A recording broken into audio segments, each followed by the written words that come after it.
자, 345페이지 수용 및 사용 방식입니다. 네. 먼저 수용 방식의 대략적인 절차를 여러분께 소개를 드리고요. 관련 지도들을 구체적으로 학습하는 방법으로 준비하겠습니다.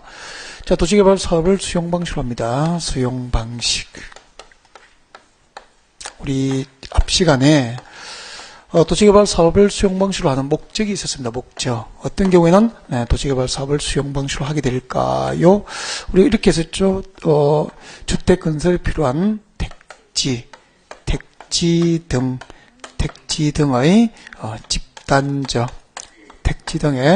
집단적 조성과 공급을 목적으로 합니다. 이때는 수용 방식으로 도시개발 사업을 하게 됩니다. 그렇게 했죠.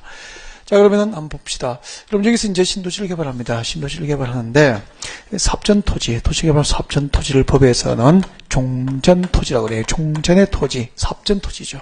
그럼 도시개발 사업전이니까 임야, 미개발된 임야도 있고, 그리고 이제 전답 가송 등 농지도 있고, 그리고 또 마을 원주민이 살고 있는 쥐락도 있고 막 그랬었겠죠.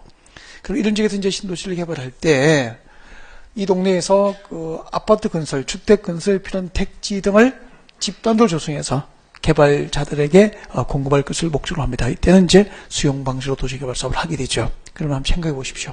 자, 이 동네에서 택지 조성에 필요한 해당 지역의 농지나 임야, 그리고 건축물은 수용 방식이니까 택지 조성에 필요하면 전부 강제 수용을 하고 보상 절차를 마무리하고 공사 진행을 해야 되겠죠. 네. 그래서 수용 방식으로 도시개발 사업을 할 때는 제일 먼저 택지 조성에 필요한 토지 등의 수용을 하게 됩니다. 자, 택지 조성에 필요한 토지 등을 수용하면 이제 보상을 하게 되는데, 그때 보상은 사전 현금 보상이 원칙이에요. 근데 그 사전 현금 보상 원칙에 대한 특례로서 도시개발 사업에 의해서 새로 조성된 토지 등을 상환할 것을 목적으로 하는 채권으로 발행이 될 수 있습니다. 이를 토지 상환 채권이라고 그래요. 그럼 현금이나 토지 상환 채권 등으로 일단은 보상을 해야 되겠죠. 이렇게 이제 수용 보상이 다 끝나잖아요. 끝나면은 여기서 택지 등을 조성하기 위한 대규모 형질 변경 공사 시행에 들어간다고. 수용하고 보상 절차가 마무리되면은 공사 시행에 들어가는 거죠. 들어가면은 농지나 임야를 택지 등으로 조성하기 위한 대규모 형질 변경 공사, 불도저로 밀고 포크레인 파고 막 공사 진행되겠죠. 자, 이렇게 해서 사업이 완료됐습니다. 택지 등 조성이 완료된 거죠. 네, 공사 완료되면은 시행자는 공사 완료 보고서를 작성을 하고, 그 공사 완료 보고서를 작성해서 지정권자에게 제출하고 준공검사를 받아야 됩니다. 준공검사를 받아야 돼요. 준공검사 있으면은 그 준공검사를 하면은 이제 공식적으로 공사 완료됐음을 공고하게 되지. 그럼 우리가 첫 시간에 배우잖아. 이렇게 공사 완료가 공고되면은 공사 완료 공고가 있은 날입니까? 다음 날입니까? 다음 날. 도시개발구역 지정은 공식적으로 해제된다. 수용 방식은 공사 완료 공고일의 다음 날 해제. 환지 방식은 환지 처분 공고일의 다음 날 해제. 그렇게 한 거죠. 공사 완료 공고가 있으면 구역 지정이 해제돼요.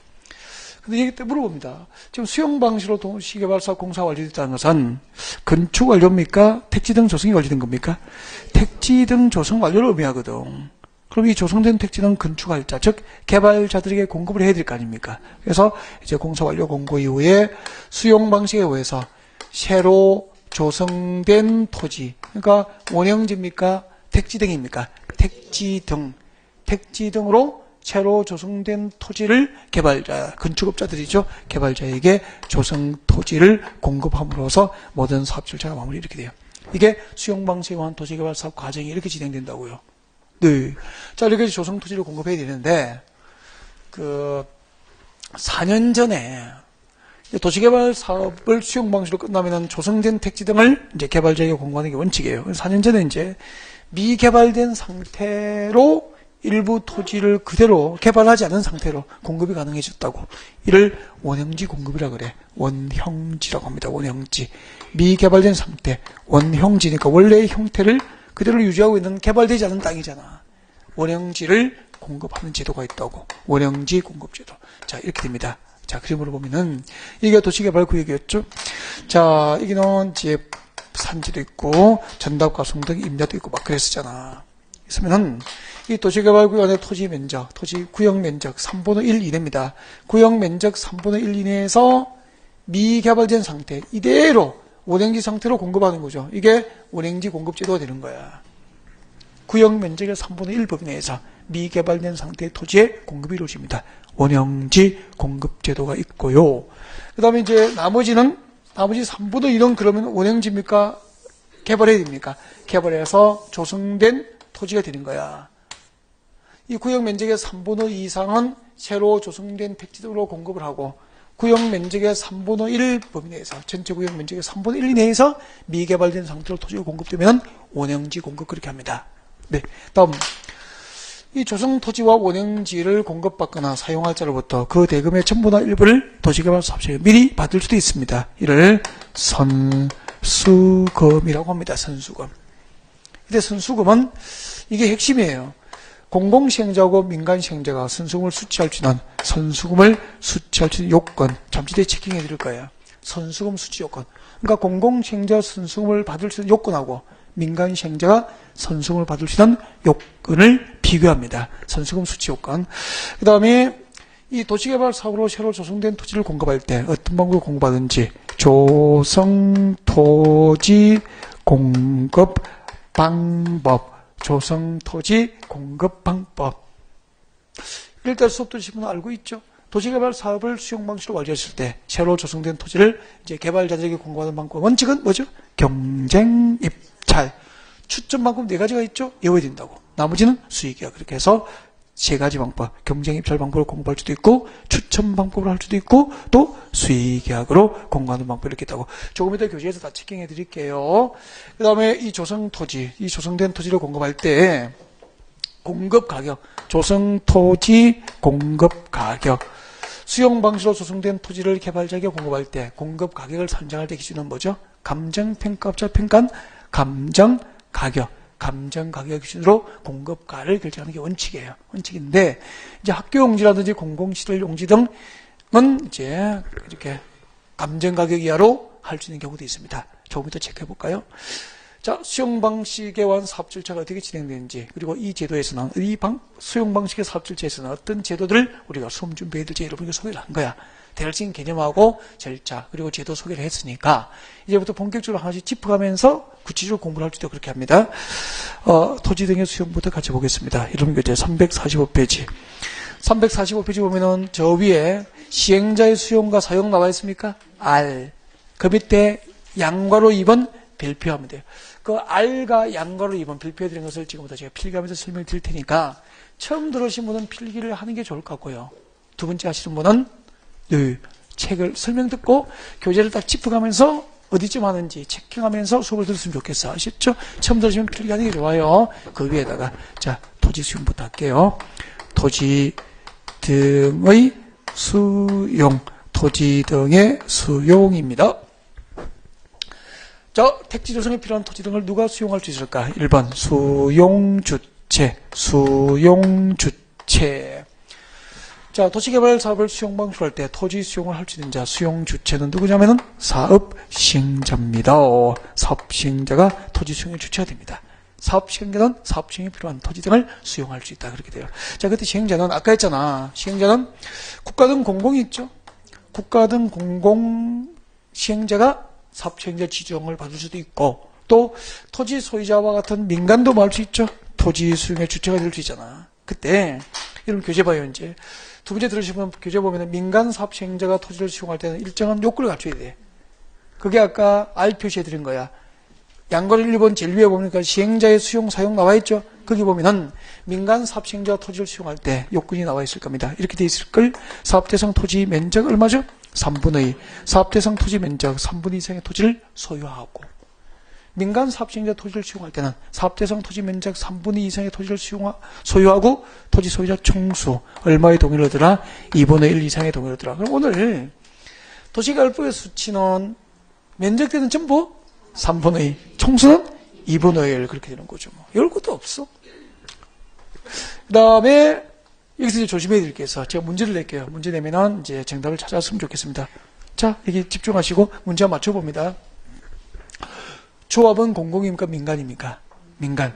조합이 수용방식의 도시개발사업체에서 조합이 토지를 수용하고자 할 때는 사업대상 토지 면적 3분의 2 이상의 토지를 소유하고 토지 소유자 총수 2분의 1 이상의 동의를 얻어야 한다. OX? X. 왜요? 아까 조합은 수용방식의 사업 시행 주체가 될 수 없어. 없잖아. 전부를 환지 방식으로 할 때만 사업 시행자 되잖아. 이제 그렇게 낚아먹는 거라고. 그러니까 민간 시행자 토지를 수용할 수 있는 요건 이렇게 오잖아, 그죠? 근데 시험을 그렇게 되면 한 단계 더 알고 있어야 되죠. 그렇게 시험을 내니까 네 득성불면은 딱 낚여버리는 거야. 조합은 민간? 응? 그래 하면 틀린다고. 조합은 전부 사업 전부를 환지 방식으로 할 때만 사업 시행자 될 수 있잖아. 그 수용 방식으로 할 때는 해당 지역의 토지 소유권이 전부 수용되기 때문에 토지 소유자가 남아있질 않죠. 그래서 그들이 도시개발 사업을 목적으로 설립하는 조합도 존재할 수 있어 없어? 없잖아. 그래서 수용 방식의 토지 수용 주체에서 누구는 제외됩니까? 조합은 제외가 된다고. 조합은 제외 그렇게 되죠. 그러니까 이런 문제도 이제 모의고사에서 한번 틀려봐야 돼. 틀려보면은 그것이 보약이 되고 정확하게 알 수 있는 기회가 되고 그렇다고. 그래서 모의고사는 찍어서 맞춰야 됩니까? 당당하게 틀린 게 낫습니까? 아는 것만 딱 정확하게 맞추고요. 당당하게 틀려보는 게 좋아요. 그리고 틀린 부분을 잘 오답 노트를 만들어서 복습해서 다음에 같은 영역에서 틀리지 않도록 준비하는 게 최고죠. 본심에서 맞추면 되니까. 그래서 지난번에 모의고사 성적은 안 좋아야 됩니다. 성적이. 첫 시험은 안 좋아야 된다니까. 우리가 지금 점수 올리기 위해서 제가 암기해드릴 거 세부적인 거 암기하고 뭐 그렇게 안 했잖아, 우리가. 전체가 흐름 잡고 개념 잡고 그렇게 했기 때문에 지금 점수는 20점대가 가장 좋은 점수인 것 같아. 공부반. 20점대. 18점 더 봐줄게. 20점대, 진짜. 근데 그날 찍었는데 우연히 다, 재수 없이 다 맞아버려서 그럼 30점 살짝 넘어도 괜찮고 그런 거야. 다음 갑니다. 자, 이때 토지를 수용할 때 무슨 법을 준용합니까? 공치법 준용. 제가 그렇게 이야기를 해주니까 표정이 갑자기 밝아지네요. 20점대가 많다는 이야기지, 그죠? 좋아. 공치법. 자, 공치법을 준용하는데 다음과 같은 절차상 특례를 인정합니다. 이런 특례는 특별히 인정되는 예외 맞죠? 예외를 알려면 원칙은 알고 있어야 되죠? 원칙은 지난주에 수업했다고. 제가 지난주에 수업하면서 어떤 경우에도 잊어버리지 말고 기억하라고 했거든요. 그래서 오늘 이거 물어보고 대답 못하면 저 집에 갈 거예요. 그냥 다. 자, 앞에 보시고. 지금부터 교재를 찾거나 대답을 안 하신 분은, 네, 제가 개인적으로 마이크 들고 찾아갈 겁니다. 네, 뛰어갈 거야. 교재를 찾아보면은, 자, 우리나라에서 토지를 수용할 때 준용되는 법, 공치법이라고 했고요. 지난주에 다 했어요. 필기를 하라 그랬어요. 지난주에 다 했을 겁니다. 공치법이고, 이 공치법상 토지 수용 요건이 두 가지가 있다. 이 법에 의해서 토지를 수용하려면 두 가지 요건을 갖춰야 돼. 첫 번째, 토지 수용을 필요로 한 사업이 무슨 사업? 공익사업에 해당할 것. 공익사업에 해당할 것. 지금 48% 대답하셨습니다. 52%는 대답 안 하고 있었어. 자, 이 법에 의해서 토지를 수용을 하면 토지 수용을 필요로 한 사업이 공익사업에 해당해야 되고, 두 번째는 그 공익사업에 해당한다고 국토교통부 장관으로부터 공익사업에 대한 사업 인정이 있어야 되죠, 그럼. 공익사업에 대한 사업 인정과 그 고시가 있어야 됩니다. 공익사업에 대한 사업 인정 고시가 있어요. 이 두 가지 늘 외워야 되는 거예요. 나올 때마다 외워. 어떤 분은 나올 때마다 적고, 나올 때마다 안 외운다. 그러면 안 된다고. 나올 때마다 외우라고. 자, 공치법상 토지를, 우리나라에서 토지를 수용할 때 그 요건, 토지 수용 요건과 보상 절차를 규정하고 있는 부분, 공치법이고, 이 법에 의해서 토지를 수용하려면 토지 수용을 필요로 한 사업이 공익사업이고, 공익사업에 해당한다고 국토교통부 장관으로부터 공익사업 인정이 있어야 되고, 인정만 해야 됩니까? 고시까지 해야 됩니까? 고시까지. 공익사업 해당함을 인정하고 고시해야 되는 거예요. 사업 인정 고시가 있을까? 그럼 이 두 가지 요건을 갖추면 이제 공치법상 토지 수용을 할 거니까, 하면 보상하죠. 그때 보상금 지급에 대해서 협의가 안 된 거야. 예를 들면 여러분의 땅값이 시가가 평당 500만 원짜리인데 지하철 공사하면서 수용해 간 거야. 부산시에서. 평당 보상금 500만 원 준대. 시가 500만 원짜리인데. 그럼 시청에 가서 책상을 엎어야 됩니까? 법원에 소송해야 됩니까? 토지수용위원회에 재결 신청해야 됩니까? 토지수용위원회에 보상금 결정을 신청하라고 그랬죠? 이를 재결 신청이라고 그랬어. 재결 신청이고, 그때 재결 신청은 막 언제든지 하는 게 아니고, 국토교통부부터 공익사업 인정을 딱 받았잖아. 공익사업에 대한 사업 인정 고시일로부터 몇 년 내에 해야 됩니까? 1년. 국토교통부부터 토지를 수용할 수 있는 공익사업 인정을 받은 날부터 1년 내에 해야 되는 거야. 이거 세 가지가 공지법상 토지 수용 원칙인데, 이 원칙에 대해서 도시개발사업시행자가 토지를 수용할 때는 공지법상 토지 수용 원칙을 준용하되 특례를 인정하는 거예요. 특례. 이 특례는 저 밑에 345페이지 양괄호 2번 중간에 있죠. 공지법상 특례 나와 있죠. 거기 동그라미 1번, 2번을 지금 설명할 건데, 그래서 두 문제 들으시면 거기 보면서 들으면 돼요. 자, 수용 방식의 도시개발사업 절차에서는 첫 번째, 여기서 잠깐만요. 이 동네에서 택지 조성을 위해서 수용해야 될 토지 등의 목록표를 작성해야 돼. 그래서 수용 대상이 될 토지 등의 세부 목록을 작성합니다. 수용 대상이 될 토지 등의 목록표, 세부 목록표를 작성하라고. 세부 목록을 작성해가지고 그 세부 목록을 뭐 하면 되죠? 고시하면 돼요. 고시한 경우 그렇게 된 거지. 목록표가 뭔지 알죠? 봐요. 이 동네에서 택지 조성을 위해서 수용해야 될 토지나 건물의 목록표를 작성한다고. 몇 번지 토지 소유권과 지상권은 수용 대상이다. 몇 번지 토지 소유권과 강업권은 수용 대상이다. 몇 번지 건축물과 거친세권은 수용 대상이라고. 수용 대상이 될 토지나 건물에 대한 목록표를 쭉 작성해서 세부 목록표를 작성해서 이것들이 수용 대상임을 뭐 해야 되죠? 고시해야 돼요. 고시. 공식적으로. 수용 대상이 될 목록표를 작성해서 고시해버리면 이것을 세부 목록 고시한 것을 공지법상 토지 수용 요건인 국토교통부로부터 공익사업 인정을 받은 것으로, 공익사업에 대한 사업 인정 고시를 받은 것으로 법적으로 간주해준다 이 말이야. 그러면은요, 조금 전에 국토교통부로부터 공익사업 인정, 공익사업에 대한 사업 인정 고시가 있으면은 이게 바로 뭐죠? 토지 수용 요건이었잖아. 그러니까 수용 방식의 도시개발 사업 절차에서는 수용 대상이 될 토지 등의 세부 목록을 고시해버리면 공직법상 토지 수용 요건인 국토교통부 장관으로부터 공익사업 인정을 받은 것으로 법적으로 간주해 주는 거야. 그러면은 수용 방식의 도시개발 사업 절차에서 사업 시행자가 토지를 수용하려면은 국토교통부로부터 토지를 수용하기 위해서 공익사업 인정을 받아야 됩니까? 토지 등의 세부 목록을 작성하여 고시하면 됩니까? 세부 목록 고시만 해버리면은 토지를 수용할 수 있도록 국토교통부로부터 공익사업 인정을 받은 것으로 법적으로 간주해 주는 거야. 그럼 시험 문제 이렇게 나온다고. 자, 수용 방식의 도시개발 사업 절차에서 사업 시행자가 토지를 수용하고자 할 경우에는 국토교통부 장관의 공익사업 인정이 있어야 한다. 믿겠습니까? X. 공익사업 인정이 있어야 됩니까? 수용 대상이 될 목록표를 작성하여 고시하면 됩니까? 세부 목록을 고시하면 되는 거야. 됐죠? 이거라고. 수용 대상이 될 토지 등의 세부 목록을 고시하면 토지 수용할 수 있다. 그렇게 하면 됩니다. 그 다음에 이제 보상금 지급에 대한 협의가 안 됐잖아. 협의가 안 되면 법원에 재판 신청합니까? 재결 신청합니까? 재결 신청 기간. 재결 신청을 할 수 있는 기간이야. 재결 신청은 공익사업 인정받고 1년 내에 하는 게 원칙이잖아. 근데 도시개발법에서는 언제까지 가능하냐 하면은 사업 시행기간, 도시개발 사업 시행기간 종료일까지, 사업 시행기간 종료일까지. 그러니까 사업 시행기간 종료일까지 이 말은 도시개발 사업 시행기간 이내에 언제든지 가능하다 이 말입니다. 알겠죠? 그 만약에 사업 시행기간이 3년이면은 1년 내에 됩니까? 3년 내에 가능합니까? 3년 내에. 도시개발 사업 시행기간 종료하기 전까지만 하면 되는 거야. 알겠죠? 4년이면은 4년 이내 가능. 그렇게 되는 거죠. 네.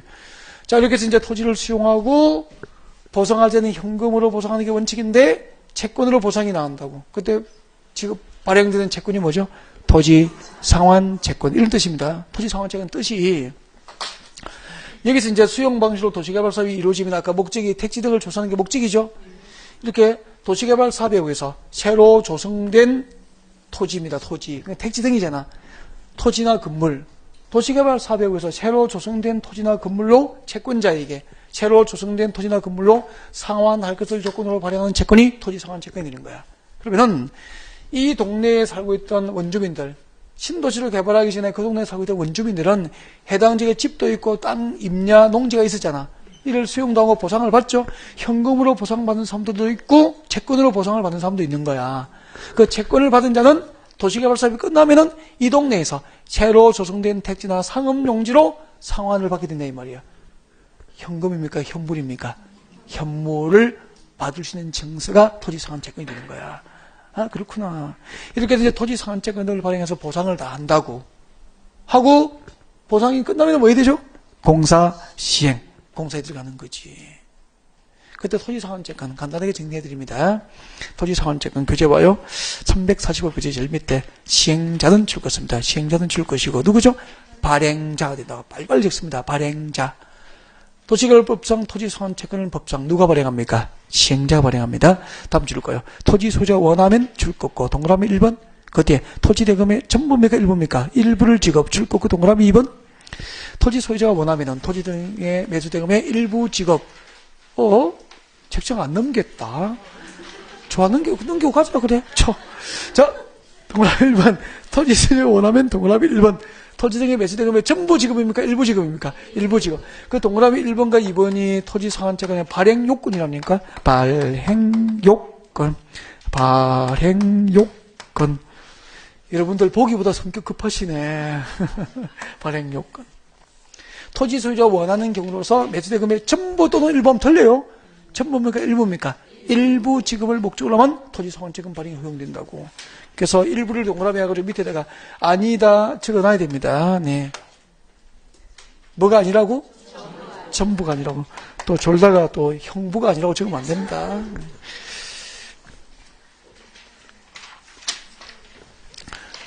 넘어가요. 346페이지, 346페이지. 니엄번.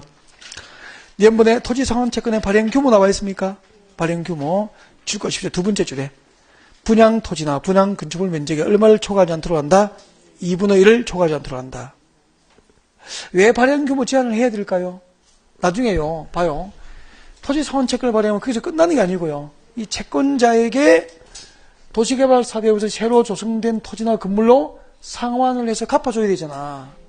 그럼 채권 발행만 하고 나중에 새로 조성된 토지나 건물로 못 갚으면 부도가 나잖아요. 부도 낼까봐 발행 규모를 제한한 거예요. 예를 들면은 여기서 분양 대상 토지나 건축물 면적이 10만 제곱미터다.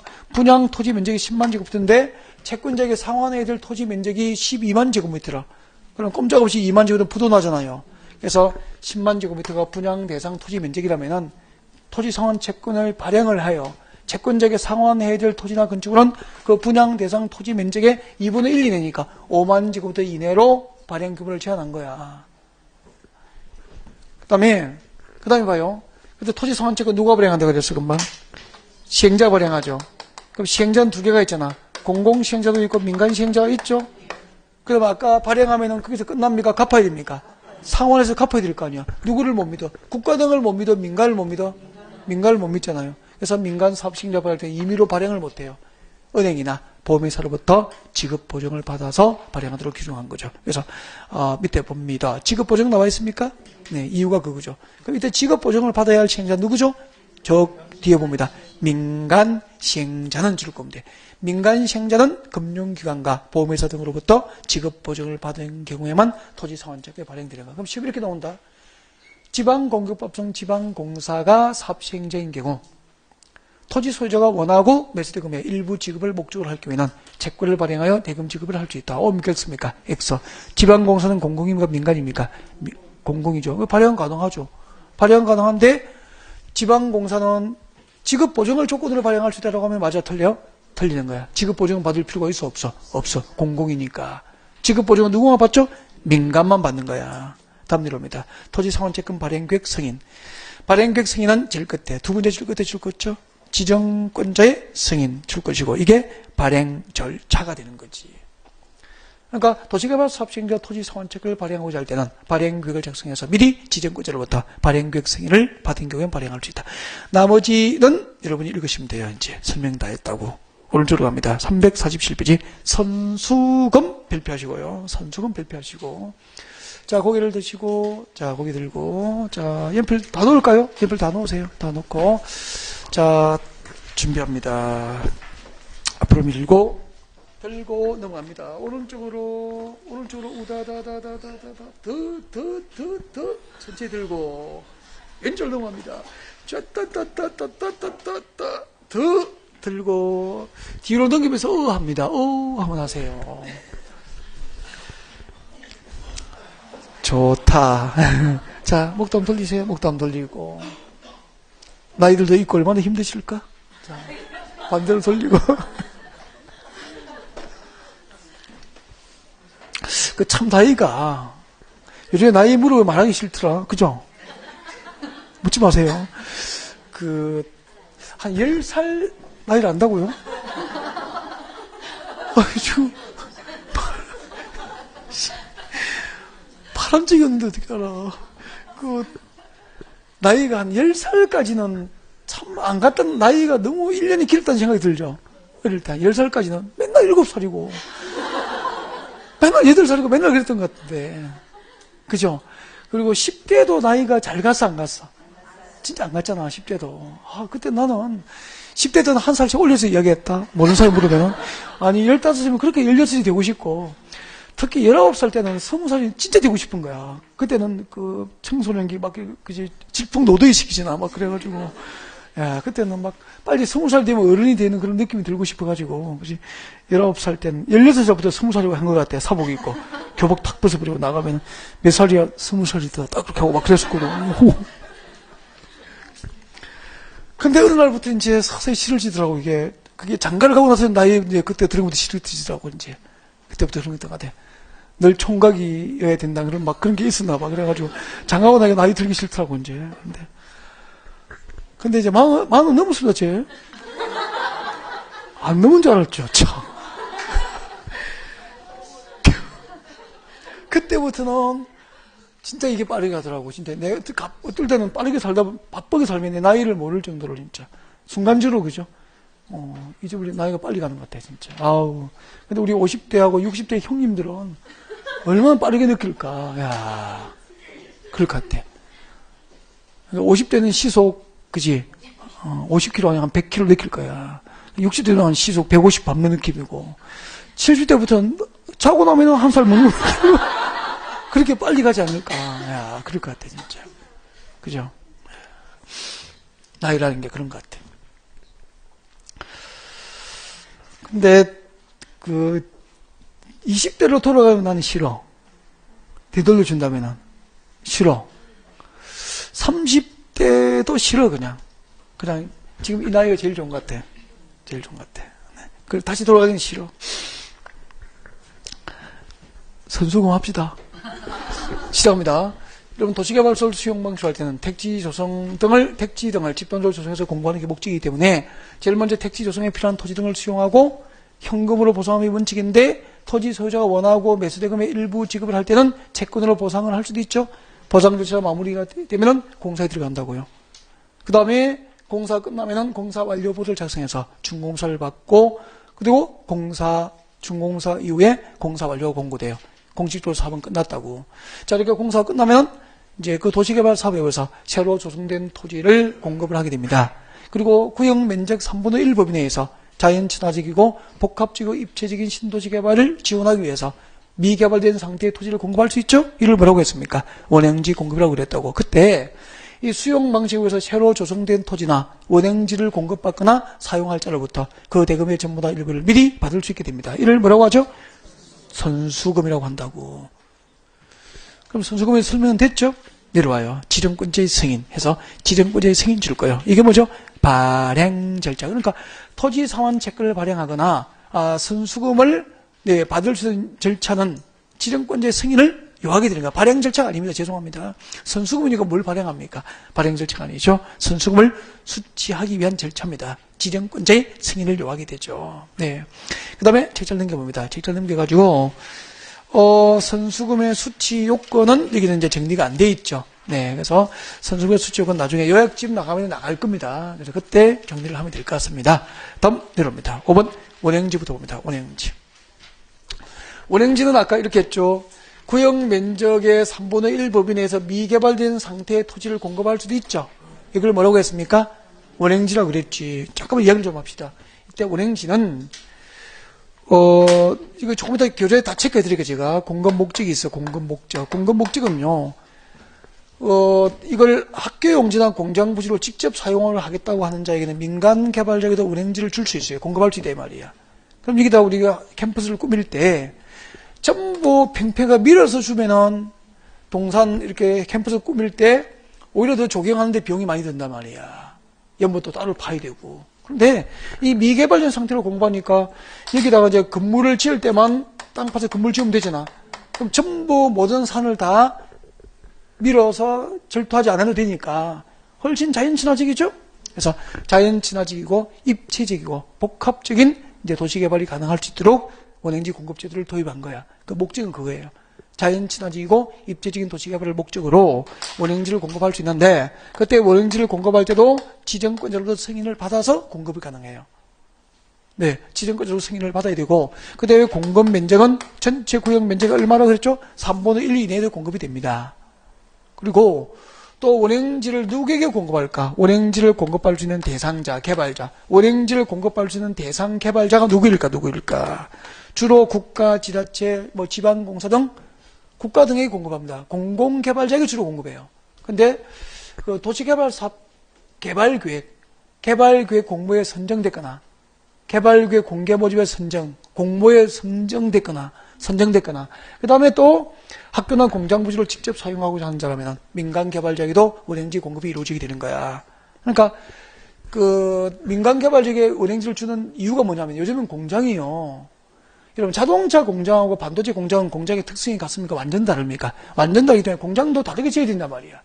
그럼 그 공장의 특성에 맞도록 기업 도시를 건설할 수 있도록 그 현대나 삼성에게 이런 원형지를 값싸게 공급하면은 그 기업의 공장 특성에 맞도록 시공 능력과 자금 능력이 되니까 이를 이제 입체적으로 잘 개발할 수 있죠. 더 자연 친화적으로. 그래서 원행지 공급 제도를 도입했고 민간에게도 공급이 가능한 거예요. 네. 그런데 그럼 이제 학교 짓고 공장 지으라고 원행지를 공급해 공장 지으라고 원행지를 민간 개발자에게 줬단 말이야. 현대에도 주고 삼성에 줬단 말이야. 근데 원행지는 비쌉니까? 쌉니까? 얼마나 싸게 공급받겠어. 그러니까 개발되면 평당 50만 원 이렇게 분양되는데 원행지를 주면 평당 5만 원 이렇게 줄 거 아니야. 이걸 밀어서 다 개발해가지고 개발 이익, 분양가를 10배씩 100배씩 올려서 분양하고 말아버린다면 대기업에 배만 불려주죠? 원래 이쁜 목줄 달성할 수 없잖아. 그래서 원행지 공급받은 자는 원행지를 공급받은 목적대로 사용을 해야 되고요. 위반하면은 공급 계약을 뭐 할 수 있어야 됩니까? 해지할 수도 있고요. 그래서 원행지 공급 계약 해지 사유도 있고요. 또 원행지를 공급받은 자는 일정한 기간 동안 매각을 허용합니까? 법으로 제한합니까?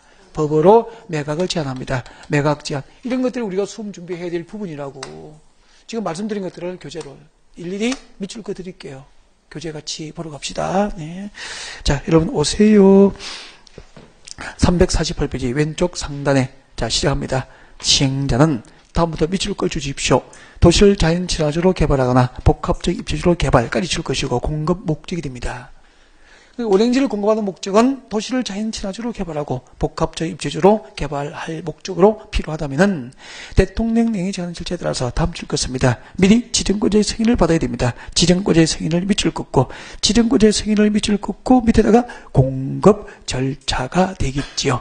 지정권자의 승인을 받아 다음 중 한 개에 해당하는 자에게 원행지를 공급하여 개발하게 할 수 있습니다. 라고 해서 다음은 박스에 나와 있습니까? 박스에 나와 있다고. 박스에 법입니다. 1번 국가지자체, 2번 공공기관, 3번 지방공사. 박선의 1, 2, 3번 앞으로 묶어요. 묶어서 공공개발자라고 적으십시오.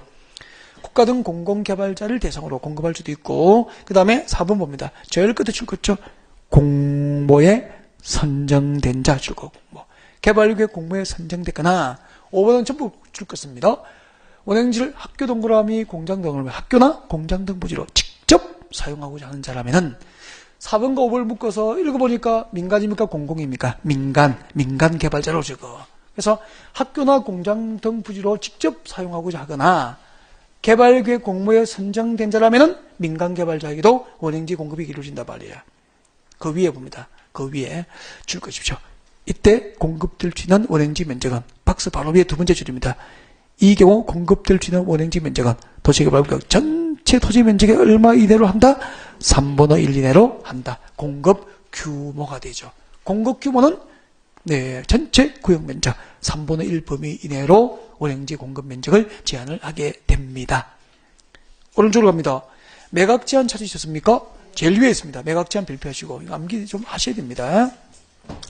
자, 원행지 개발자, 국가나 지자체는 제외됩니다. 주로 이제 민간 개발자의 매각을 제한하는 거죠. 그죠? 그래서 국가 지자체를 제외한 원행지 개발자는 몇 년? 10년 범위 내에서 대통령령이 정하는 기간 안에는 원행지 매각을 할 수 없도록 매각 제한을 받게 돼요. 몇 년 이내에서? 10년 이내에서 매각 제한 기간을 정하는데 그때 대통령령이 정하는 기간이 가로 안에 나와 있네. 이걸 외워야 됩니다. 줄 거예요. 원행지를 공급받았잖아. 두 번째 줄을 봅니다. 원행지를 공급받았죠? 그럼 원행지를 공급받으면 개발자는 개발을 할 거 아니까. 개발이 끝나면은 뭐하죠? 공사 완료 공고하겠죠? 네, 원행지에 대한 공사 완료 공고로부터 몇 년입니까? 5년. 원행지를 공급받고 개발하고 개발 사업이 끝나고 네, 공사 완료를 공고하면은 그날부터 5년 내에 매각이 제한되는 거야. 그리고 뒤에 봐요. 원행지를 공급받기 위해서는 공급계약서를 써야 되잖아. 공급계약일로부터 몇 년? 10년 줄 거예요. 이 둘 중에서 공사 완료 공고일로부터는 5년, 계약 체결일로부터는 10년, 둘 중 먼저 끝나는 기간 안에는 법적으로 매각이 제한된다 이 말입니다. 둘 중 뭐가 먼저 끝날지는 몰라. 여러분, 원행지 공급계약서를 써야만 공급되는 거 맞죠? 그럼 이걸 봐. 공급받으려고 공장 지으려고 삼성이 도시개발자고 계약서 쓸 거 아니가. 그 계약서 쓴 날부터 앞으로 몇 년? 10년. 아니, 계약서 쓰고 공급받고 바로 개발하는 건 아니잖아. 맞잖아요? 그럼 이걸 봐봐. 한 7년 지나가지고 개발할 수 있는 거잖아요. 이때 개발했어. 7년 지나서 개발 공사 끝났어. 공사 완료 공고하겠죠? 그 공사 완료 공고로부터 몇 년? 5년. 이 중에서 뭐가 먼저 끝납니까? 이거 먼저 끝날 수도 있죠? 그죠? 일찍 시작하면 이게 먼저 끝날 수도 있죠? 그래서 계약서 쓴 날부터 10년, 공사 완료 공고로부터 5년, 둘 중에서 먼저 끝나는 기간 안에는 원행지 매각이 허용됩니까? 제한됩니까? 제가 구분해서 외워야 돼. 원행지를 공급받기 위한 계약서 쓴 날부터 10년, 공급받고, 계약서 쓰고 공급받고, 공사를 했죠? 공사 완료 끝난 날부터 5년. 둘 중 먼저 끝나는 기간 안에는 매각이 제한됩니다. 내려와요. 양괄호 4번에 동그라미 2번으로 오시오. 동그라미 2번에 별표를 하시오. 박스 안에 4번까지 묶어서 외우시오. 박스 안에 1번부터 4번까지 앞에다 제목을 적으시오. 해제 사유입니다. 공급 계약 해제 사유. 원행지를 계약을 체결하고 원행지 공급이 이루어지더라도 그 박스 안에 1번부터 4번 중 한 개에 해당하면은 공급 계약을 해제한다 이 말이에요. 공급 계약 해제 사유 몇 개? 4개. 외우시오. 자, 1번 같이 봅니다. 줄 것입시오. 저 뒤쪽에. 자, 착수 기한 안에 공사에 착수하지 않는 경우에는 공급 계약 해제 사유가 됩니다. 핵심이 뭐죠? 착수하지 않는 경우다. 외우면 되잖아. 핵심을 기억하라고. 네. 다음 미루고 2번. 사업시행 기간을 넘겨서 사업시행을 지연하는 경우 쓸 거예요? 사업기간을 넘겨서 사업시행을 지연하는 경우 핵심 뭐죠? 지연. 착수하지 않거나 지연하거나. 3번 제일 끝에 동의 없이 제3자 매각 줄 거예요. 동의 없이 제3자 매각이죠. 제3자 동의 없이 제3자 매각. 핵심은 매각 동그라미. 그리고 4번 내려봐요. 4번의 두 번째 줄에 공급계약 내용을 뭐 했죠? 위반했습니다. 4번의 두 번째 줄. 공급계약 내용을 위반한 경우, 위반 동그라미. 그래서, 자, 공사 착수하지 않거나, 네, 기간 넘겨서 사업 시행을 지연하거나, 그리고 동의 없이 제3자 매각을 하거나, 그리고 계약 내용을 위반하면은 공급계약을 해제할 수 있다. 여기까지 하시면 돼요. 원행지는 그 정도 하면은 거의 그냥 한 문제 나오면은 다 잡아낼 수 있습니다. 그 중에서 지문이 깔릴 수밖에 없으니까. 네, 다음 넘어갑니다. 351페이지 오세요. 351페이지 오니까 조성토지 공급 방법이 나와 있습니다. 351페이지 박스 있습니까? 박스 밑에 보십시오. 3번 조성토지 등의 공급 방법 나와 있죠. 조성토지 등의 공급 방법에 동그라미 2번 내려와서 별표하고요. 이때 공급 방법은 원행지 공급 방법입니까? 조성토지 공급입니까? 조성토지 공급 방법이 되는 거야. 암기해야 돼요. 앞에다가 외우시오. 암기 딱 집어넣고 외우시오. 자, 수용 방식에 의해서 새로 조성된 토지를 공급하는 방법은, 자, 원칙이 뭐죠? 경쟁 입찰 방법에 따른다. 줄 거 놓고. 경쟁 입찰 방법이 원칙인데, 이번에 예외 봅니다. 예외에 나와 있죠? 이 예외가 이제 추첨이라고, 추첨. 이건 암기해야 됩니다. 예외 앞에다 적으십시오. 암기. 자, 요겁니다, 이제. 줄 거 주십시오. 준비됐죠? 밑줄 걸 준비. 시작하십시오. 국민주택 규모 여의 주택 건설 용지 줄 거예요. 국민주택 규모 여의 주택 건설 용지. 동그라미 1번 써요. 국민주택 규모 이하의 주택 건설 용지 동그라미 1번. 그 밑에 줄에 주택법상 공공택지 줄 거예요. 공공택지 줄 거예요. 공공택지 줄 거고 동그라미 2번. 공공택지 동그라미 2번 했습니까? 네, 책장 넘어갔습니다. 국토교통부 이행이 정하는 면적. 이때 국토교통부 이행이 정하는 면적은 330제곱미터 이하입니다. 밑에 적으세요. 330제곱미터 이하. 330제곱미터 이하. 330제곱미터 이하인 단독주택 용지입니다. 몇 번? 3번. 그렇게 오라고. 330제곱미터 이하인 단독주택 용지 3번. 그리고 공장 용지 줄 거고 4번. 몇 개? 4개. 이 4개는 무슨 방법? 추첨 방법을 할 수 있다. 추첨하면 4가지는 암기를 하셔야 됩니다. 그러면 나머지는 자동으로 수의계약 방법이 됩니까? 쭉 내려오십시오. 수의계약의 왕 공급 찾으셨습니까? R 리딩 읽으라는 거죠. 읽어보셔야 됩니다. 줄 거 드릴까요? 1번 학교 공공청사 용지 줄 거예요. 학교 용지와 공공청사 용지를 상시적으로 생각해도 일반인에게 경쟁 입찰로 팔아먹으면 안 되겠죠. 그래서 학교 용지, 공공청사 용지는 경쟁 없이 수의계약으로 개발자를 선정해서 공급 계약을 하게 되는 거예요. 네.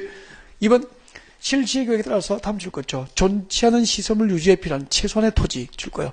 존치하는 시설물 유지 관리에 필요한 최소한의 토지를 공급할 때도 네, 시설물 유지 관리를 위해서 최소한 필요로 하는 토지니까 그 토지를 필요로 하는 자에게 수의계약으로 공급합니다. 또 내려와요. 4번 토지 상환 채권에 의해서 토지를 상환합니다. 토지 상환 채권에 의해서 토지를 상환할 때는 당연히 채권자에게 수의계약으로 공급해야 되는 거 아닙니까? 채권도 없는 자에게 주면 줄 수는 없죠. 경쟁 입찰로. 그죠? 그래서 토지 상환 채권자에게 토지를 공급할 경우에도 수의계약으로 공급이 이루어지게 됩니다. 네. 여기까지 중요한 거 위주로 체킹을 몇 개 드린 겁니다. 오른쪽으로 오세요. 오른쪽으로 오세요. 자, 353페이지입니다. 353페이지에서 양괄호 5번, 동그라미 5번. 가격평가 나와 있습니까? 가격평가 별표. 깜짝 놀라면서 별표. 이때 가격평가는 무슨 가격평가죠? 수용 방식으로 조성된 토지를 공급할 때 수용 방식으로 조성된 토지의 가격평가입니다. 아니, 여보세요. 여러분, 수용 방식으로 택지 등을 조성했잖아. 이 택지 등을 공급할 때는 공짜입니까? 다 분양가가 있습니까? 분양가가 있잖아요. 이 가격을 뭘 기준으로 하냐 말이야. 실거래가 기준으로 할 건지, 공시지가 기준으로 할 건지, 감정가격 기준으로 할 건지, 그걸 정하는 거야. 그래서 수용 방식에 의해서 새로 조성된 토지를 공급할 때 공급 가격은 뭐로 기준으로 한다고 되어 있습니까? 감정가격 기준 줄 겁니다. 감정가격 기준. 아까 우리 오전에 첫 시간, 지금도 오전이죠? 맞네, 오전이다. 우리 아침에 첫 시간에 토지거래 허가 구역에서 불허가 처분받으면은 불허가 처분을 받은 자는 하나요? 아까 불허가 처분받은 토지를 처분청에 매수 청구할 수 있죠. 매수 청구를 구청에 하면은 구청에서 국가 등 매수할자를 정해요. 매수할자를 정하여 공시지가를 기준으로 당해 토지를 매수할 때라고 되어 있다고. 그러니까 토지거래 허가 구역에서 불허가 처분된 토지를 매수 청구했을 때 매수 가격은 감정 가격 기준입니까? 공시지가 기준입니까? 공시지가 기준으로 매수한다고. 근데 수용 방식의 도시개발 사업 절차에서 새로 조성된 토지를 공급할 때 공급 가격은 뭘 기준으로 선정합니까? 감정 가격 기준. 나중에는 실거래가 기준인지 공시지가 기준인지 감정 가격은 이제 시험에 치면은 이제 곳곳에서 막 이런 곳에서 외운단 말이야. 곳곳에 나와요, 이게. 이것들이 이제 짬뽕이 돼가지고 헷갈립니다, 이제. 안 외운 건 없어. 답을 찾을 건 없고. 다 외웠는데 답을 못 하는 거예요. 그렇다니까. 내려와요. 7번 내려와요. 학교 용지 등 공급 가격 나와 있습니까? 아까 수용 방식으로 조성된 토지의 공급 가격은 감정 가격을 기준으로 산정하는 게 원칙이잖아. 근데 7번 학교 용지 등을 공급할 때입니다. 그때 공급 가격은 여러분 학교 용지를 신도시 개발소로 조성된 토지를 학교 용지로 교육청에 줍니다. 바가지를 줘야 됩니까? 싸게 줘야 됩니까? 싸게 줘야지. 그래서 학교 용지 등 공급 가격은 특례로서 감정 가격 이하로 할 수 있는 거예요. 그래서 동그라미 1번 줄 것입니다. 도시개발 사업 시행자는 학교 폐기물 처리 시설, 그 밖에 다음의 시설은 박스 안에 나와 있죠. 그 밖에 다음의 시설을 설치하기 위한 조성 토지 등과 이주단지 조성을 위한 토지를 공급할 경우에는 특례로서 세 번째 줄 끝에 줄 것죠. 감정평가업자 평가한 감정가격 이하로 정할 수 있는 거야. 그래서 조성 토지 공급 시 감정가격 이하로 공급이 가능한 대상이 박스 안에 나와 있습니까? 이게 24회 이게 통째로 한 문제였다고. 알고 있어야 돼요. 공공청사 줄 것죠. 사회복지시설 줄 것죠. 넘어갑니다. 4번 임대주택 줄 것죠. 그러니까 수용방식으로 조성된 토지를 임대주택 용지로 공급할 때는 감정가격 이하로 가격을 정할 수 있죠. 네, 줄 것죠. 5번 주택법상 국민주택 규모 이하의 공동주택 용지입니다. 국민주택 규모 이하의 주택 건설 용지로 공급할 때는 네, 감정가격 이하로 할 수 있어요. 근데 여러분 6번은 좀 이상하지 않습니까? 관광지정법상 호텔 시설을 짓는데 왜 싸게 공급하도록 법을 만들었을까? 이거 3, 4년 전에 이 법을 신설했어요. 이명박 대통령께서. 잘하신 거예요, 이런 거는. 네, 잘하신 건데 왜 호텔 짓는데 이거 싸게 주도록 법을 만들려고 갑자기 만든 거예요, 이게. 만들냐면은 여보세요? 요즘에 제주도 가보면은 그저 우리 내국인이 거의 없더라고. 거의 없다. 둘레길도 가보면 내국인이 별로 없어. 나하고 닮아서 말거리가 다 중국말하고 다 중국인이더라고 거의. 특히 평일날 가니까 거의 중국인이에요. 평일날 한국인이 올 수 있나? 올 수 있나? 없잖아, 그죠? 땀을 일하고 하니까 뭐지. 저는 수업을 줄 때 한라산 등산 갈 때 이렇게 둘레길 가는데 전부 중국인. 아우. 동남아에서도 많이 오고 많이 봤죠. 스키장 가보면은 진짜 동남아하고 중국 많이 온다 겨울에 엄청 많이 오잖아, 그죠? 네, 그렇다고. 그러면은 수도권에 명동에 나가면은 서울에 나가면은 알고 있죠. 화장품 가게나 이런 데 가면 전부 중국인 전문이고요. 한국 사람은 역차별 당합니다. 피를 싫어합니다. 한국 사람은 동네 화장품 가게 가야 되고요. 명동에 큰 가게 가면 욕 먹어요. 진짜 눈치 없다니까. 전부 중국인이고 한국인은 꼼꼼히 보고 알고 읽어보고 자기 필요한 것만 딱 사는데 중국인들은 무대기를 사버리잖아요. 그러니까 한국인 10명보다 중국 관광객 1명 반응이 나은 거야. 그렇게 많이 온다고 지금 많이 오시고 있잖아. 좋은 인상이죠 뭐. 그분들을 재울 데가 없대요. 재울 데가. 그러니까 수도권에 러브 호텔은 넘쳐나는데 관광객을 저렴하게 재울 데가 없대. 모든 관광객을 특히 1급에 재울 수는 없잖아. 단가가 안 맞는데. 그래서 어디까지 데려가냐면 저 인천 저기 그게 뭐지? 남이섬. 또 일본 관광 좋아하잖아. 남이섬 좋아하잖아요. 연사마 때문에. 그래가지고 남이섬 관광 다 시키고 해가지고 서울 남이섬 서울까지 또 1시간 들어와가지고 서울 시내 1시간 반 거쳐서 인천 가서 재운다? 파김친 거야. 아침에 깨워가지고 밥 먹여가지고 인천에서 밥 먹이가 또 막 데려가야 되는 거야. 여기까지. 심각하다니까 지금요. 그러면은 진짜 우리가 앞으로 관광객 유치가 이게 지속되려면은 그분들이 그죠? 특 1급 호텔 같은 단가가 너무 높은 것이 아니고 저렴하게 와서 깨끗하게 자고 관광을 편하게 할 수 있는 시설이 필요하잖아. 숙박시설 없는 문제는 심각하대요. 그래가지고 앞으로 수도권에서 신도시가 개발되는 지역에서 200실 이상의 관광 호텔을 짓기 위한 부지를 제공할 때는 이것을 감정가격 이하로 공급이 가능해서 관광산업 지원을 위해서 이게 특별히 만들어진 법이라고. 뒤에 보십시오. 줄 거 있죠? 6번의 두 번째 줄을 봅니다. 몇 실 되어 있습니까? 200실부터 줄 거예요. 200실 이상의 객실을 갖춘 호텔 부지로 토지를 공급할 경우에는 호텔업 시설 설치 용지를 공급할 때는 감정평가가 업자의 평가 가격 이하로 공급이 가능하도록 만들어진 겁니다. 이런 이야기를 한번 듣고 나면 잘 안 잊어버리겠죠? 막이 오면 왜 호텔 부지를 그죠? 그렇게 생각할 수 있다고. 여기까지예요. 오늘은 참 잘 안 맞네요. 그 다음 이제 환지방 수용 방식 다 끝나고 환지방식 받아야 되는데, 이 절차 적고 나면 또 마무리해야 되는데, 절차를 적고 마무리할까요? 다음 주에 시작할까요? 그래야 눈치가 좀 있는 사람이 되겠죠. 알았어. 자, 오늘 여기까지입니다. 고생 많으셨습니다.